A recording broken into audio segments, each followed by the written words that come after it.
Good morning plus one class. Human digestive system में buccal cavity के बारे में हम डिस्कस कर रहे हैं। लास्ट वीडियो में हमने बक्कल कैविटी में जो टीथ प्रेजेंट है उनका क्लासिफिकेशन पढ़ा था। जैसे हमने डिस्कस किया कि ह्यूमन बींग्स हैं जो उसमें दो टाइप के टीथ प्रेजेंट होंगे। एक होंगे मिल्क टीथ जिनका नंबर रहेगा 20 और एक होते हैं परमानेंट टीथ जिनका नंबर होगा 32। फिर हमने ह्यूमन डेंटल फॉर्मूला के बारे में भी पढ़ा। आज हम जो टीथ है उसकी बेसिक स्ट्रक्चर के बारे में पढ़ेंगे कि क्या क्या उसके कंपोनेंट्स रहेंगे। ओके, सो ह्यूमन टीथ है जो उसके 3 पार्ट्स होंगे। ठीक है, क्राउन, नेक और रूट। ठीक है, इन 3 पार्ट से मिलके एक टीथ की स्ट्रक्चर बनती है। अब जो एक टीथ बना है वो कहाँ फिट होगा? टूथ है जो एक दांत की बात कर रहे हैं वो फिट होता है एक बोने से सॉकेट में। सॉकेट का मतलब समझते, एक सांचा बनेगा, उस सांचे में क्या है हमारा टीथ क्या हो जाएगा, फिट हो जाएगा। और इस सॉकेट का, इस सांचे का नाम क्या होता है? Alveolar socket. ठीक है, एक टीथ जो कि एक सांचे में प्रेजेंट है जिसका नाम एल्वियोलर सॉकेट होगा। एक टीथ 3 डिफरेंट पार्ट से मिलके बना होता है, क्राउन, नेक और रूट। क्राउन का मतलब आप समझते हैं, जो अपर मोस्ट पार्ट होगा उसको बोलते हैं हम क्राउन। रूट्स हमेशा क्या होता है, सबसे लोवेस्ट पार्ट होगा।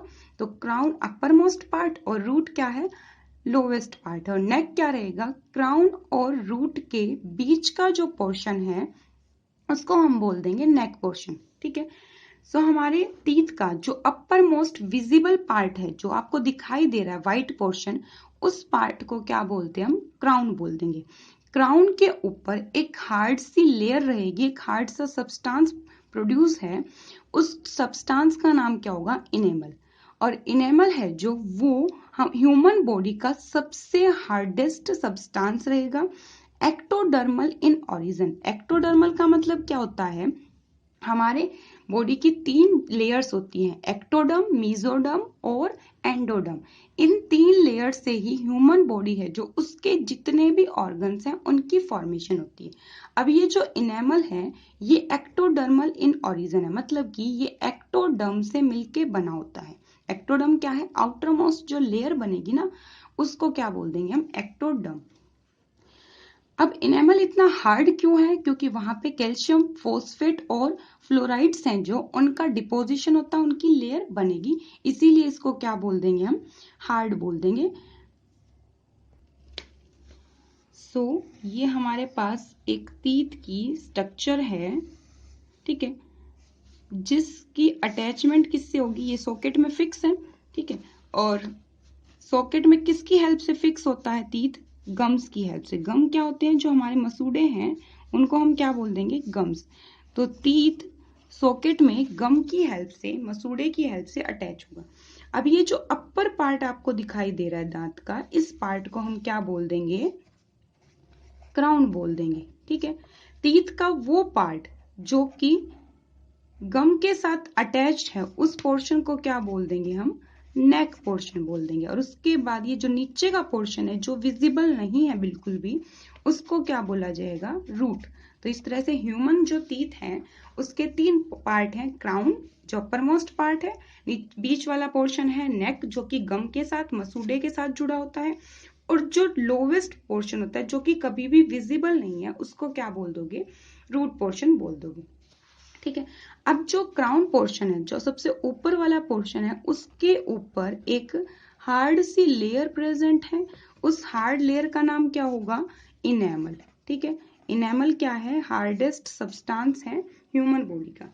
ठीक है, पूरा का पूरा जो टीथ है, ठीक है, चाहे वो क्राउन पोर्शन हो, नेक पोर्शन हो या फिर रूट पोर्शन हो, उस पूरे के पूरे टीथ के ऊपर एक और एक्स्ट्रा लेयर बनती है जिसको बोला जाता है डेंटाइन।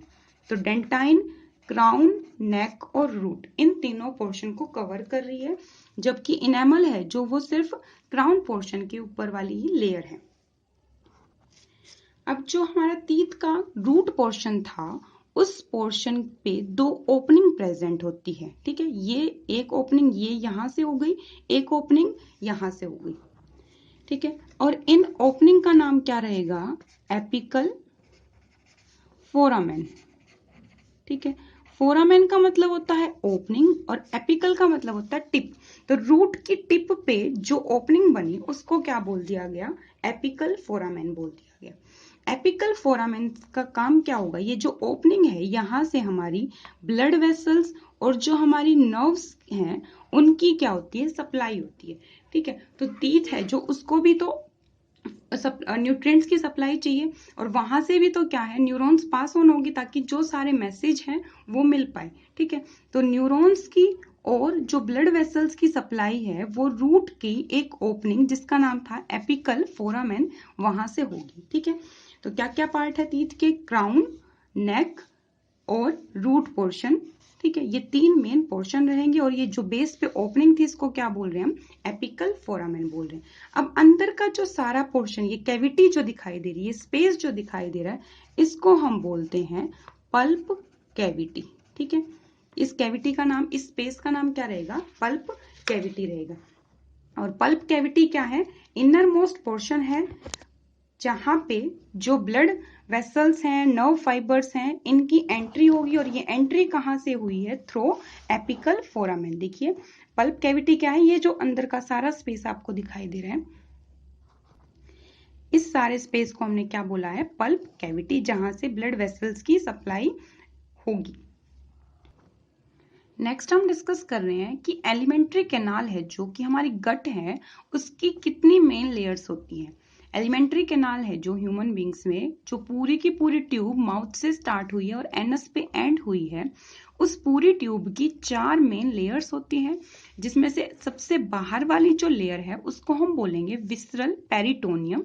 पेरिटोनियम वर्ड हमेशा आउटर मोस्ट लेयर के लिए रहेगा और विसरल का मतलब क्या, इंटरनल ऑर्गन। इंटरनल ऑर्गन्स की आउटर लेयर को क्या बोलते हैं हम, विसरल पेरिटोनियम।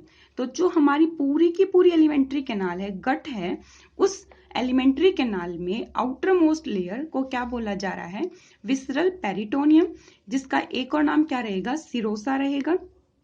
और ये जो लेयर है ये सिंपल एपिथेलियम से मिलके बनी होगी। अब विसरल पेरिटोनियम के बाद जो सेकेंड लेयर है हमारे गट की, वो क्या होगी, मस्क्यूलरिस। मस्क्यूलरिस किससे मिलके बनी होगी, स्मूथ मसल से मिलके बनी होगी। ठीक है, स्मूथ मसल्स क्या होंगी, हमारे इंटरनल ऑर्गन्स की जो मसल्स होती हैं उन मसल्स को हम क्या बोल देते हैं, स्मूथ मसल्स बोल देंगे। अब गट क्या है, हमारी बॉडी का इंटरनल पार्ट है ना एलिमेंट्री कैनाल, तो वहां पे कौन सी मसल्स आएंगी, स्मूथ मसल्स आएंगी। और ये स्मूथ मसल वाली जो लेयर है मस्क्यूलरिस, ये 2 टाइप के मसल फाइबर से मिलके बनती है। आउटर जो होंगी वो लॉन्गिट्यूडनल और अंदर वाली जो होगी वो होगी सर्कुलर। थर्ड जो लेयर है वो है सबम्यूकोजा। सबम्यूकोजा कनेक्टिव टिश्यू से मिलके बनी होगी और वहां पे कुछ ग्लैंड लाइक स्ट्रक्चर भी प्रेजेंट होंगी। फोर्थ जो लेयर है वो होगी म्यूकोजा और म्यूकोजा के अंदर जो स्पेस प्रेजेंट होगा उसको क्या बोलते हैं हम, ल्यूमन। ल्यूमन जो वर्ड है उसका हमेशा क्या रहेगा, वर्ड का मीनिंग, ल्यूमन का मतलब होता है कैविटी या फिर स्पेस। ये हमारी गट का एक ट्रांसफर सेक्शन लिया गया, जैसे मान लीजिए गट है, ठीक है, अब ये एक ट्यूब लाइक स्ट्रक्चर है, इस ट्यूब लाइक स्ट्रक्चर को यहां से अगर कट कर दिया जाए, बीच में से कट कर दिया जाए, तो ये कैसी अपीयर होगी, राउंड अपीयर होगी। तो ये राउंड सेक्शन लिया गया। अब मैंने कितनी लेयर्स बताई आपको, 4 मेन लेयर्स होंगी। सबसे आउटर मोस्ट जो लेयर आपको दिखाई दे रही है वो क्या है, सिरोसा। उसके बाद सेकेंड लेयर रहेगी मस्क्यूलरिस। मस्क्यूलरिस 2 लेयर से मिलकर बनी होती है, इनर और एक रहेगी आउटर। ठीक है, आउटर वाली ये है और इनर वाली ये है, और सबसे बाहरी थिन सी लेयर जो दिखाई दे रही है ये क्या है, सिरोसा। तो first layer serosa, second layer muscularis. Muscularis 2 layer से मिलके बनी। मस्क्यूलरिस के नीचे आएगी हमारे पास थर्ड लेयर, जिसको क्या बोला जाता है, सब म्यूकोजा। तो ये जो लेयर आपको दिखाई दे रही है रेड पोर्शन, ये क्या है, सब म्यूकोजा। सब म्यूकोजा के अंदर ये लाइट से पिंक कलर की लेयर दिखाई दे रही है, ये है म्यूकोजा। और म्यूकोजा के अंदर जो सारा स्पेस है उसको क्या बोलते हैं हम, ल्यूमन। तो हमारी एलिमेंट्री कैनाल है जो, उस एलिमेंट्री कैनाल की ये 4 लेयर रहेगी और इन 4 लेयर के इनसाइड ही हमारे सारे ऑर्गन्स सिचुएटेड होंगे। ठीक है, सो आज के लिए हम बस इतना ही करेंगे। Okay, thank you.